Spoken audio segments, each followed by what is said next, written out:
Okay students, now today I am going to explain alternate voltage and current developed in a coil. When we rotate a coil in a given magnetic field, then EMF is induced, and when EMF is induced, a voltage is also induced, a current is induced.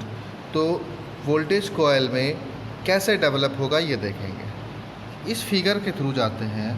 Now see in this figure, अगर कोयल perpendicular direction में है magnetic field के, suppose that ये किसी angle पे है, तो इसका एरिया वेक्टर जो होता है कोयल का वो परपेंडिकुलर आउटवर्ड डायरेक्शन में होता है। तो इस कोयल का हमने दिखाया है ये एरिया का डायरेक्शन। अब क्योंकि मैग्नेटिक फील्ड का डायरेक्शन इससे थीटा एंगल पे है, दोनों ही वेक्टर क्वांटिटीज़ हैं, तो इस कोयल से जितना फ्लक्स बाउंड होता है वो फाई भी क्या होता है, P A cos theta.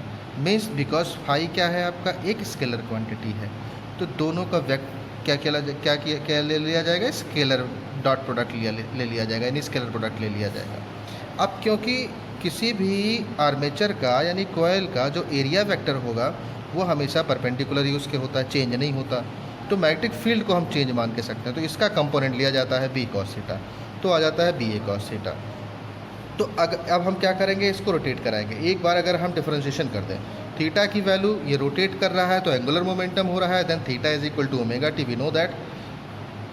Then rate of change of flux निकालेंगे, तो फॉर इंटीग्रेशन डिफरेंशिएशन करेंगे, B A common cos theta का डिफरेंशिएशन साइन ओमेगा टी, और ओमेगा टी का डिफरेंशिएशन ओमेगा बाहर, ये हमारा हो गया।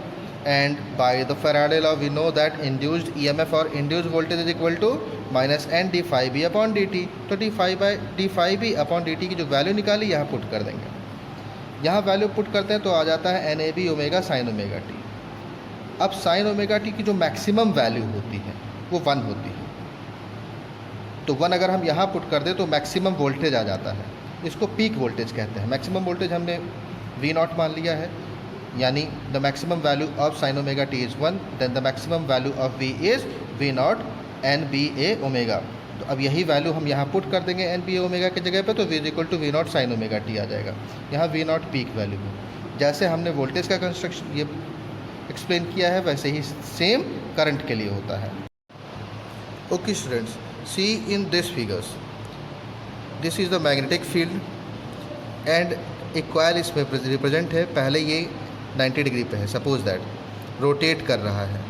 अब 0 से पहले रोटेट करेगा, मान लीजिए 0 पे है, अब ये रोटेट करेगा 90 डिग्री हो गया, फिर रोटेट किया 180 डिग्री, फिर रोटेट करेगा 270 डिग्री, फिर रोटेट करेगा 360। तो फर्स्ट हाफ रोटेट करेगा 0 से 90 और देन 90 से 180। इसमें क्या होगा, 0 से 90 देन 90 से 180, यानी फर्स्ट हाफ में क्या होगा, 0 से वोल्टेज क्या होगा, इंड्यूस्ड होगा, 0 से मैक्सिमम जाएगा, फिर मैक्सिमम से 0 हो जाएगा। अब फिर सेकेंड हाफ में क्या होगा, अपोजिट डायरेक्शन में मैक्सिमम जाएगा और फिर 0 आ जाएगा, यानी इन नेक्स्ट हाफ जो इंड्यूस्ड वोल्टेज आपका होगा वो राइज होगा 0 से मैक्सिमम और मैक्सिमम से 0, बट इन अपोजिट डायरेक्शन, है ना, और बिकम 0। तो ये अल्टरनेट वोल्टेज इंड्यूस हो जाता है। इस अल्टरनेट वोल्टेज की वजह से जो करंट इसमें इंड्यूस होता है वही अल्टरनेट करंट होता है, ठीक है। उसका भी रोटेशन क्या होगा, फर्स्ट हाफ में किसी एक डायरेक्शन में और सेकेंड हाफ में उसके अपोजिट डायरेक्शन में हो जाता है।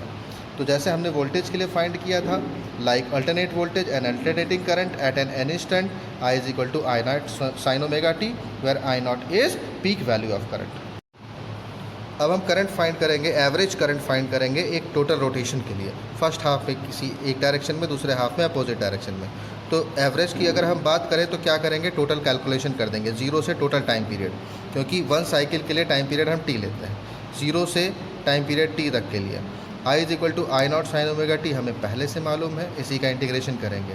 एवरेज निकाल है तो टोटल टाइम से डिवाइड करेंगे, तो 1/t यहाँ से बाहर, आई नॉट कॉन्स्टेंट होता है, पीक वैल्यू बाहर, साइन ओमेगा टी का इंटीग्रेशन किया है और रेंज ले लिया है, ये डेफिनेट इंटीग्रेशन है। और रेंज में अब अपर लिमिट पहले रखेंगे, फिर लोअर लिमिट रखेंगे, सॉल्व कर लेंगे। cos 2 पाई की वैल्यू 1 हो गई, cos 0 की वैल्यू 1 हो गई, 1 - 1 0, यानी पूरे एक साइकिल के लिए फॉर 1 साइकिल जो आपका एवरेज करंट आएगा वो 0 आ जाता है, ठीक है। फर्स्ट हाफ में एक डायरेक्शन में, दूसरे हाफ में सेकेंड डायरेक्शन में। लेकिन अगर एक हाफ साइकिल की बात की जाए, यानी 0 से t/2 तक की डिस्टेंस के लिए, तो सेम चीज़ रहेगा, बस t की जगह t/2 रखते चले जाएंगे। अब वी नो दैट कि omega is equal to 2 pi by T, तो t is equal to 2 pi by omega. तो टी हाफ कितना हो जाएगा, 2 कैंसिल पाई बाई ओमेगा। तो जहाँ टी हाफ लिखा है वहाँ पाई बाई ओमेगा रख देंगे। ये 1 के अपॉन में टी बाई हाफ था तो ये पलट जाएगा ओमेगा अपॉन पाई। फिर से वही चीज़ हम इंटीग्रेशन करेंगे और सॉल्व करेंगे। Okay, D T and D T.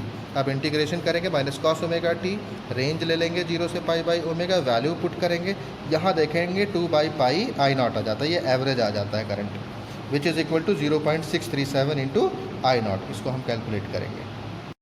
Now we talk about root mean square, RMS value of alternating current.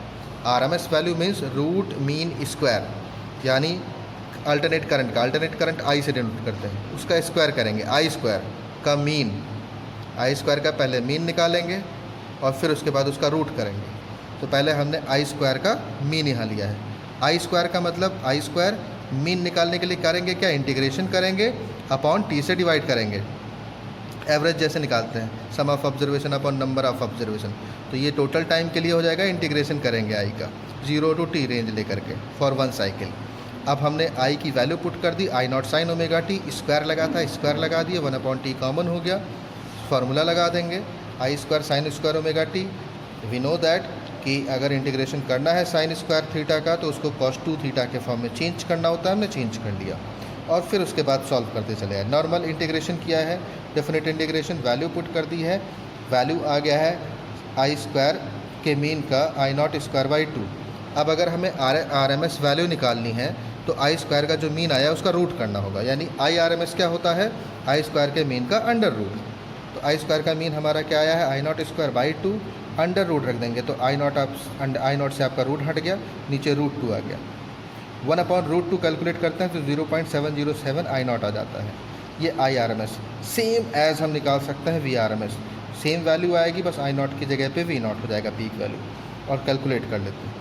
यही RMS या VRMS जो आपका आ जाता है IRMS या VRMS, इसी को वर्चुअल करंट या फिर वर्चुअल वोल्टेज भी कहते हैं।